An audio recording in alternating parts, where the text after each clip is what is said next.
NEET paper ಲೀಕ್ನಲ್ಲಿ Dharmendra Pradhan ರಾಜೀನಾಮೆ ಪಡೆದ CJP ಮುಂದಿನ ಕಾರ್ಯತಂತ್ರದ ಬಗ್ಗೆ ಶೀಘ್ರವೇ ತಿಳಿಸೋದಾಗಿ ಅವರೇನೋ ಹೇಳ್ತಾ ಇದ್ದಾರೆ. ಬಟ್ ಈಗ ಸಿಜೆಪಿ ರೀತಿಯಲ್ಲಿ ಈಗ E20 ಜನತಾ ಪಾರ್ಟಿ ಉದಯವಾಗ್ಬಿಟ್ಟಿದೆ. ಅದ್ಯಾವುದೋ ನೋಡ್ತಾ ಇದ್ನಪ್ಪ, ಹಿಂದುತ್ವ ಜನತಾ ಪಾರ್ಟಿ ಅಂತೆ ಏನೇನೋ ಶುರು ಆಗ್ಬಿಟ್ಟಿದ್ದಾವೆ.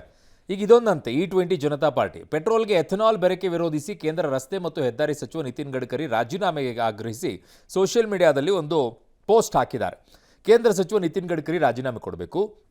E20 ತೈಲದ ಜೊತೆಗೆ 100% ಶುದ್ಧ ಪೆಟ್ರೋಲ್ ಲಭ್ಯತೆ ಮತ್ತು ಪೆಟ್ರೋಲ್ ಪಂಪ್ಗಳಲ್ಲಿ ಗ್ರಾಹಕರಿಗೆ ಹೆಚ್ಚಿನ ಆಯ್ಕೆಗಳನ್ನು ಕೇಳ್ತಾ ಇದ್ದಾರೆ. ಕಳೆದ 24 ಗಂಟೆಯಲ್ಲಿ ಅಭಿಯಾನ ಸಾಮಾಜಿಕ ಜಾಲತಾಣದಲ್ಲಿ ಸಾಕಷ್ಟು ಒಂದಿಷ್ಟು ವೈರಲ್ ಎಲ್ಲ ಆಗ್ತಾ ಇದೆ. ಅವರು 1 ಲಕ್ಷ ಬೆಂಬಲಿಗರನ್ನು ಪಡ್ಕೊಂಡಿದ್ದಾರೆ ಅಂತ ಇನ್ಸ್ಟಾದಲ್ಲಿ. ಈ ಕಡೆಗೆ ಒಂದು 30,000 ಫಾಲೋವರ್ಸ್ ಅಂತೆ ಎಕ್ಸ್ ಖಾತೆಯಲ್ಲಿ ಸಿಕ್ಕಾಪಟ್ಟೆ ಇದೆ. ಇದು ಮಲೇಷಿಯಾದಲ್ಲಿ ಈ ಖಾತೆ ಹುಟ್ಟು ಹಾಕಿದ್ದಾರೆ. ಮೇ 2024ರಲ್ಲಿ 2026ರ ಜನವರಿಯಿಂದ ಇದನ್ನು ಪರಿಶೀಲನೆ ಮಾಡಿದ್ದಾರೆ. ಈ ಮಧ್ಯೆ E20 ಪೆಟ್ರೋಲ್ ಕುರಿತಂತೆ ಸೋಷಿಯಲ್ ಮೀಡಿಯಾದಲ್ಲಿ ತಮ್ಮ ತೇಜೋವಧೆ ಮಾಡಲಾಗ್ತಾ ಇದೆ ಅಂತ ನಿತಿನ್ ಗಡ್ಕರಿ ಬಾಂಬೆ ಹೈಕೋರ್ಟ್ಗೆ ಮೊರೆ ಹೋಗಿದ್ದಾರೆ. ಮೇಟಾ ಮತ್ತು ಗೂಗಲ್ ವಿರುದ್ಧ ಕೇಸ್ ಹಾಕೋಕ್ಕೂ ಕೂಡ ಕೋರ್ಟ್ ಅನುಮತಿಯನ್ನು ಕೊಟ್ಟಿದೆ. ಮಾನಹಾನಿ ಪೋಸ್ಟು, ಡೀಪ್ ಫೇಕ್ ವಿಡಿಯೋಗಳ ಡಿಲೀಟ್ ಮಾಡದಿದ್ರೆ ಮಾನನಷ್ಟ ಮೊಕದ್ದಮೆ ಹಾಕೋದಾಗಿ ಎಚ್ಚರಿಸಿದ್ದಾರೆ. ಸಾಂಪ್ರದಾಯಿಕ ರೆಸಿಪಿ, ಮತ್ತಷ್ಟು ಬೇಕೆನಿಸುವ ರುಚಿ. ಕೋಡುಬಳೆ ಅಂದ್ರೆ ಅಡುಕಲೆ.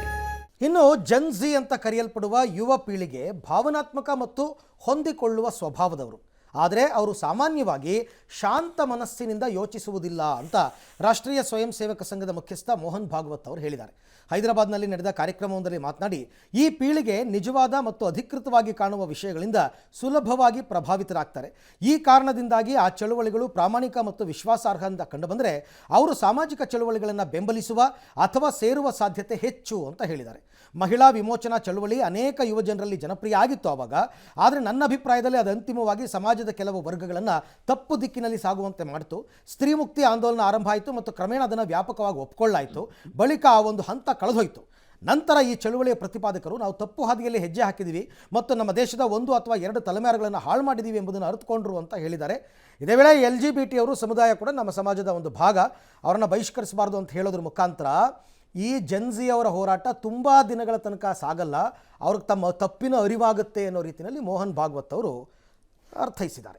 ಕೆಪಿಎಸ್ಸಿ ವಿರುದ್ಧ ಸಾಲು ಸಾಲು ಅಕ್ರಮದ ಆರೋಪ ಕೇಳಿ ಬರ್ತಾ ಇವೆ. ಪಶು ವೈದ್ಯಾಧಿಕಾರಿ ಹುದ್ದೆ ನೇಮಕಾತಿಯಲ್ಲಿ ಬರೋಬ್ಬರಿ 800 ಕೋಟಿ ಅಕ್ರಮ ಆಗಿರೋದಾಗಿ ವಿಪಕ್ಷ ನಾಯಕ ಅಶೋಕ್ ಅವರ ಆರೋಪ ಇದು.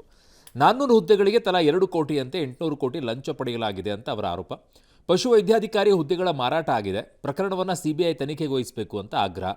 ವಂಚಿತ ಅಭ್ಯರ್ಥಿಗಳ ಜೊತೆಗೆ ಅಶೋಕ್ ನೇತೃತ್ವದ ನಿಯೋಗ ಕೆಪಿಎಸ್ಸಿ ಹಂಗಾಮಿ ಅಧ್ಯಕ್ಷ ಪ್ರಭುದೇವ್ ಅವರನ್ನು ಭೇಟಿ ಮಾಡಿ ಮಾಹಿತಿಯನ್ನು ಪಡ್ಕೊಂಡಿದ್ದಾರೆ. ಇದೇ ವೇಳೆ ಆಂತರಿಕ ತನಿಖೆ ನಡೆಸದೆ CBI ತನಿಖೆಗೆ ಕೊಡಿ ಅಂತ ಆಗ್ರಹಿಸಿದ್ದಾರೆ. ಲಂಚ ಪಡೆದವರೇ ತನಿಖೆ ಮಾಡಿದರೆ ಸತ್ಯ ಹೆಂಗೆ ಹೊರಗೆ ಬರುತ್ತೆ? ದಾಖಲೆ ಇದ್ರೂ ಯಾಕೆ ತನಿಖೆ ಮಾಡ್ತಿಲ್ಲ ಅಂತ ಪ್ರಶ್ನೆ. ಇನ್ನು ರಾಜ್ಯದಲ್ಲಿ ಯಾವುದೇ ಪರೀಕ್ಷಾ ಅಕ್ರಮ ಆದರೆ DC ಹೊಣೆ ಅಂತ CM DK ಶಿವಕುಮಾರ್ಗೆ ಅಶೋಕ್ ತಿರುಗೇಟನ್ನು ಕೊಟ್ಟಿದ್ದಾರೆ. ಕೇಂದ್ರದಲ್ಲಿ ಸಚಿವರು ಹೊಣೆಯಂತೆ, ರಾಜ್ಯದಲ್ಲಿ DC ಹೊಣೆನಾ? ಇದು ನಿಮ್ಮ ದ್ವಂದ್ವ ನಿಲುವು ಅಂತ ಕಿಡಿಕಾರಿದ್ದಾರೆ.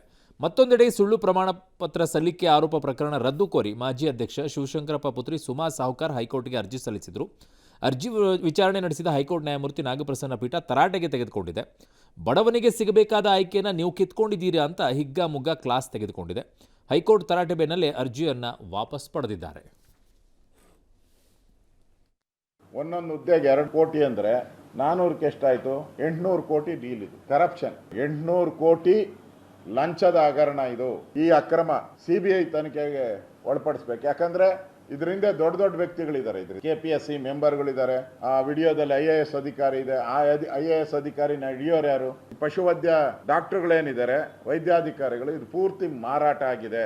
ಅದರಿಂದ ಇದು CBI ತನಿಖೆ ಮಾಡಬೇಕು ಅನ್ನೋ ಆಗ್ರಹವನ್ನ ನಾವು ಮಾಡ್ತಾ ಇದ್ದೀರಿ.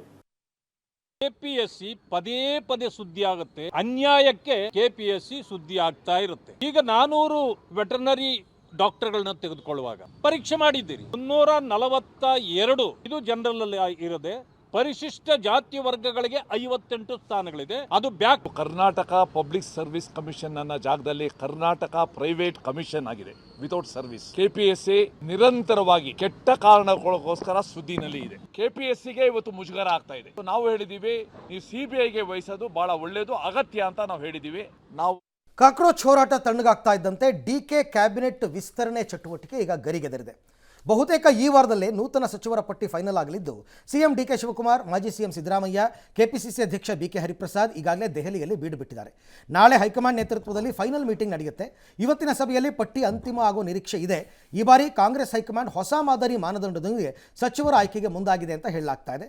ಸಿಎಂ ಡಿಕೆಶಿ, ಸಿದ್ದರಾಮಯ್ಯ ಲಿಸ್ಟ್ ಏನೇ ಆದರೂ ರಾಹುಲ್ ಗಾಂಧಿ ಅವರದ್ದೇ ಫೈನಲ್ ಡಿಸಿಷನ್ ಅಂತ ಹೇಳಲಾಗ್ತಾ ಇದೆ. ಈಗಾಗಲೇ ರಾಹುಲ್ ಗಾಂಧಿ ತಮ್ಮದೇ ಆದ ಪಟ್ಟಿಯನ್ನು ಸಿದ್ಧ ಮಾಡಿಕೊಂಡಿರೋದಂತೂ ಖಚಿತ. ಇನ್ನು ಶತಾಯಗತಾಯ ಡಿಕೆ ಸಂಪುಟ ಸೇರೋದಕ್ಕೆ ಸರ್ಕಸ್ ನಡೆಸ್ತಾ ಇರುವ ಸಚಿವಾಕಾಂಕ್ಷಿಗಳು ದೆಹಲಿಯಲ್ಲೇ ಠಿಕಾಣಿ ಹೂಡಿದ್ದಾರೆ. Ashok Pattan, GH Srinivas, Narendra Swamy, HP. Sudham, Basavaraja Rayareddy, GS Patil, RB. Timmapur, Aarti Krishna ದೆಹಲಿಯಲ್ಲಿ ಬೀಡು ಬಿಟ್ಟಿದ್ದಾರೆ. ಹೈಕಮಾಂಡ್ ಮಟ್ಟದಲ್ಲಿ ಮತ್ತೊಮ್ಮೆ ಲಾಬಿ ನಡೆಸೋದಕ್ಕೆ ಕಸರತ್ತು ನಡೆಸ್ತಾ ಇದ್ದಾರೆ. ರಾಜ್ಯ ಸಂಸದರ ಜೊತೆಗಿನ ಸಭೆ ಬಳಿಕ ಸಿಎಂ ಡಿಕೆ ಶಿವಕುಮಾರ್ ಹೈಕಮಾಂಡ್ ಭೇಟಿಯಾಗಲಿದ್ದಾರೆ. ಈ ಮಧ್ಯೆ ಕ್ಯಾಬಿನೆಟ್ ವಿಸ್ತರಣೆ ಮತ್ತಷ್ಟು ವಿಳಂಬ ಆಗೋದು ಪಕ್ಕ ಆಗಿದೆ. ಯಾಕೆ ಅಂದರೆ ರಾಜ್ಯಪಾಲ ಗೆಹ್ಲೋಟ್ ಅವರು 3 ದಿನಗಳ ಇಂದೋರ್ ಪ್ರವಾಸವನ್ನು ಕೈಗೊಂಡಿದ್ದಾರೆ. ಸೊ ಹಾಗಿದ್ದಾಗ ರಾಜ್ಯ ಸಚಿವ ಸಂಪುಟ ವಿಸ್ತರಣೆ ಕ್ಲೈಮ್ಯಾಕ್ಸ್ ಹಂತಕ್ಕೆ ಈಗ ತಲುಪಿದೆ. ಈ ವಾರದಲ್ಲಿ ಎಲ್ಲವನ್ನು ಕೂಡ ಫೈನಲ್ ಮಾಡ್ತೀನಿ ಅಂತ ಮಾನ್ಯ ಮುಖ್ಯಮಂತ್ರಿಗಳು ಹೇಳಿದ್ದಾರೆ. ಇದರ ಮಧ್ಯದಲ್ಲಿ ಒಂದಿಷ್ಟು ನಾಯಕರು ಮಾತನಾಡಿದ್ದಾರೆ. ಏನೇನು ಮಾತನಾಡಿದ್ದಾರೆ ಅವರು ನೋಡ್ಬಿಡೋಣ. ಕ್ಯಾಬಿನೆಟ್ ವಿಚಾರ ತಾವೆಲ್ಲ ಆತುರದಲ್ಲಿದ್ದೀರಿ. ಐ ಥಿಂಕ್ ಈ ವಾರದೊಳಗೆ ಕಂಪ್ಲೀಟ್ ನಾನು ಎಲ್ಲ ಎಕ್ಸೈಸ್ನ ಫೈನಲೈಸ್ ಮಾಡ್ತೀನಿ. ಕ್ಯಾಬಿನೆಟ್ ನಿರೀಕ್ಷೆನೂ ಇದೆ, ವಿಶ್ವಾಸನೂ ಇದೆ. ಖಂಡಿತವಾಗಿ ವಿಸ್ತರಣೆ ಆಗುವಂತಹ ಸಂದರ್ಭದಲ್ಲಿ ನಾನು ಇರ್ತೇನೆ ಅನ್ನೋದು ನಾನೇ ಹೇಳ್ತಾ ಇದ್ದೀನಲ್ಲ, ನನ್ನ ಅರ್ಹತೆ ಏನು ಅಂತದ್ದು ಅವ್ರಿಗೆ ಗೊತ್ತಿದೆ. ನನಗೆ ನನ್ನ ಪಾಲಿಗೆ ಭಾಗ್ಯ ಅಂತ ನಾನು ಭಾವಿಸ್ತೀನಿ. ಹೊಸಬರಿಗೆ ಹಳಬರಿಗೆ ಅಂತಕ್ಕಂಥದ್ದು, ಸೀನಿಯರ್ಗೆ ಒಂದಿಷ್ಟು, ಹೊಸ ಮುಖಗಳಿಗಿಷ್ಟು, ಮತ್ತು ಯೂತ್ಸ್ಗೂ ಕೊಡಬೇಕು ಅನ್ನೋದು, ಯೂತ್ ಪಕ್ಷ ಸಂಘಟನೆ ದೃಷ್ಟಿಯಿಂದ ಮಾಡಬೇಕು ಅಂತೇಳಿ ತೀರ್ಮಾನ ಆಗಿದೆ. ನಮಗೂ ಅವಕಾಶ ಕೊಡಿ ಅಂತ ಕೇಳ್ತಾ ಇದ್ದೀವಿ. ಭರವಸೆ ಏನು ಕೊಟ್ಟಿಲ್ಲ, ಅಲ್ಲೆಲ್ಲ ಚರ್ಚೆ ಆಗಂಡ ಭರವಸೆ ಯಾರಿಗೂ ಕೊಡಲ್ಲ.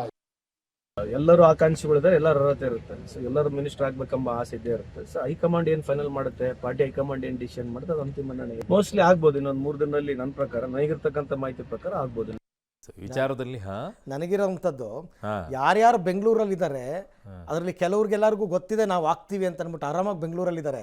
ಯಾರ್ಯಾರಿಗೆ ಡೌಟು ಅಥವಾ ಡೇಂಜರ್ ಝೋನಲ್ಲಿ ಇದ್ದಾರೆ ಅವರೆಲ್ಲ ಡೆಲ್ಲಿಲಿ ಕೂತಿದ್ದಾರೆ. ಇಲ್ಲ, ಅದು ಮಾಮೂಲಿ ನಡೆಯುತ್ತೆ ಡೆಲ್ಲಿಗೆ. ಈ ಸಂದರ್ಭಗಳೆಲ್ಲ ದೆಹಲಿಯಲ್ಲಿ ಹೆಂಗಿರುತ್ತೆ ಅಂದ್ರೆ ಗಿಜಿಗುಡ್ತಾ ಇರುತ್ತೆ. ಕರ್ನಾಟಕ ಭವನ ನನಗೆ ಇನ್ನೊಂದು, ಇವ್ರಿಗೆ ಟೈಮ್ ಕೊಡ್ತಾರ ರಾಹುಲ್ ಗಾಂಧಿ ಅವರಾಗ್ಲಿ? ಯಾರಿಗೂ ಯಾವ ಟೈಮ್ ಇರೋದಿಲ್ಲ. ನಾನು ನೋಡಿದ್ದೀನಿಲ್ಲ ಕಣ್ಣಾರೆ. ಏನು ಇರೋದಿಲ್ಲ. ಅವ್ರ ಕೆಲಸ ಏನು ಅಂತಂದ್ರೆ ಇಲ್ಲಿಂದ ಅಲ್ಲಿಗೆ ಹೋಗ್ತಾರೆ. ಅವ್ರಿಗೇನು ಅಂದ್ರೆ ಆ ಕ್ಷೇತ್ರದಲ್ಲಿರುವಂಥವ್ರಿಗೆ ಜನಕ್ಕೆ ಹೇಳ್ಕೋಬೇಕು, ಓ ನಮ್ಮ ಲೀಡರ್ ಹೋಗಿದಾರಪ್ಪ ಡೆಲ್ಲಿಗೆ, ಕೇಳಕ್ಕೆ ಆಗ್ಬೋದು ಈ ಸಲ. ಅವ್ರ ಕ್ಷೇತ್ರದಲ್ಲಿ ಒಂಚೂರು ಇಲ್ಲಿ ಹೋಗಿಲ್ಲ ಅಂತ. ಸಿದ್ದರಾಮಯ್ಯನವ್ರು ಹೊರಟ್ರೆ ಅವ್ರ ಕಾರಿಂದ ಇವ್ರ ಕಾರು ಸುಮ್ಮನೆ ಹಂಗೂ ಹೋಗಕ್ ಕೊಡಲ್ಲ. ಅವರು ಹೋಗ್ತಾರೆ, ಅವ್ರ ಪಾಡಿಗೆ ಅವ್ರು ಹೋಗ್ಬಿಟ್ಟು ಬರ್ತಾರೆ. ಅಲ್ಲಿ ಇವ್ರಿಗೆ ಟೈಮ್ ಕೊಡ್ಬೇಕಾದ್ರೆ ತುಂಬಾ ತಲೆನೋವಾಗಿರುತ್ತೆ. ಈ ಲೀಡರ್ಸ್ಗಳು ಯಾರು ಹೋಗ್ತಾರೆ, ಈಗ ಡಿ ಕೆ ಶಿವಕುಮಾರ್, ಸಿದ್ದರಾಮಯ್ಯ ಹೋದವ್ರಿಗೆ ಅವರಿಗೆ ಟೈಮ್ ಕೊಡ್ಬೇಕಾದ್ರೆ ಬೆಳಗ್ಗೆ ಕೇಳಿದ್ರೆ ಸಂಜೆ ಯಾವಾಗೋ ಟೈಮ್ ಸಿಗುತ್ತೆ. ಅದ್ರ ಮಧ್ಯದಲ್ಲಿ ಇವರೆಲ್ಲ ಹೋಗಿರ್ತಾರಲ್ಲ ಶಾಸಕರು, ಅಲ್ಲಿ ಲೋಕಲ್ ಆಗಿ 2ನೇ ಲೈನಲ್ಲಿ ಲೀಡರ್ ಇರ್ತಾರೆ. ಸುರ್ಜೇವಾಲಾ ಅವರು, ವೇಣುಗೋಪಾಲ್ ಅವರು ಟೈಮ್ ಕೊಡಲ್ಲ ಈಗ ಇತ್ತೀಚೆಗೆ. ಅದ್ರ ಮಧ್ಯದಲ್ಲಿ ಇನ್ನುಳಿದಂಥವ್ರು ಅಲ್ಲಲ್ಲಿ ಲೀಡರ್ಸ್ಗಳು ಇರ್ತಾರೆ. ಅವರೆಲ್ಲ ಸುಮ್ಮನೆ ಭೇಟಿ ಆಗ್ಬರೋದು. ಸರ್ ಸುಮ್ಮನೆ ಒಳಗೆ ಹೋಗಿ ಬಂದ್ಬಿಡೋದು. ಅವ್ರು ಭೇಟಿ ಆಗಿದ್ರಲ್ಲೂ ಡೌಟು. ಲಾಬಿ ಮಾಡಿ ನಾವು ಹೆಂಗ್ ನೋಡಿದೀವಿ ಅಂದ್ರೆ ಡೆಲ್ಲಿಯಲ್ಲಿದ್ದಾಗ ಇದನ್ನ ಹೋಗ್ತಾರೆ, ಭೇಟಿನೂ ಆಗಿರೋದಿಲ್ಲ. ಎಲ್ಲ ಹೇಳಿ ಬಂದಿದ್ದೀನಿ, ಒಂದು ಕೊಟ್ಟು ಬಂದಿದ್ದೀನಿ ಅಂತ ಹೇಳಿ ಸುಮ್ಮನೆ ಕೊಡ್ತಾ ಇರ್ತಾರೆ. ಹೆಂಗೆ ಬಿಡ್ತಾ ಇರ್ತಾರೆ ಅಂತ ಕೇಳ್ಬೇಕು ಇವ್ರನ್ನೆಲ್ಲ. ಬಟ್ ಏನು ಅವ್ರ ಪಾಪ ಅವ್ರ ಕ್ಷೇತ್ರದಲ್ಲಿರುವಂತವ್ರಿಗೆ ಹೇಳ್ಕೊಳ್ಬೇಕು, ನಾಳೆ ನಮ್ಮ ಲೀಡರ್ ಪ್ರಯತ್ನ ಮಾಡಿಲ್ಲಪ್ಪ, ಇವ್ರನ್ನ ಆಯ್ಕೆ ಮಾಡಿದ್ರೆ ಹೋಗಿ ಕೇಳೋದಿಲ್ಲ ಬಿಡೋದಿಲ್ಲ. ಈ ಮಾತುಗಳು ಆಮೇಲೆ ಅದು ಸಮಸ್ಯೆ ಆಗ್ಬಾರ್ದು ಅನ್ನೋ ಕಾರಣಕ್ಕೆ ಒಂದು ಸ್ವಲ್ಪ ಹೋಗಿ ಬರೋ ಪ್ರಯತ್ನವನ್ನ ಮಾಡ್ತಾರೆ. ಕೆಲವರಿಗೆ ಜಾಕ್ ಪೋಟ್ ಹೊಡೆಯುತ್ತೆ ಅದರ ಮಧ್ಯದಲ್ಲಿ, ನೋಡು ಹೋಗಿದ್ದಕ್ಕಾಯ್ತು ಅನ್ನೋ ರೀತಿಯಲ್ಲಿ.